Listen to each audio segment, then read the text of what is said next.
I was to talk about the reasons I don't use Instagram to promote my business anymore. I spent a few months dabbling with Instagram back in 2017 to 2018 and managed to get quite a lot of followers in this period, probably about 2,500. But I don't think this is the right social media channel to market my business.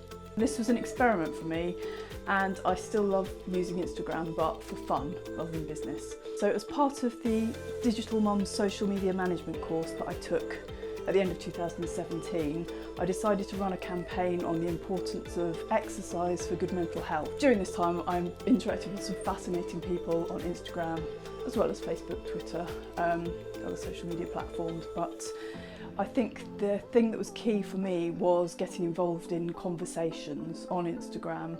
I was even mentioned by Carly Rowena in a conversation about fitness, sleep and mental health.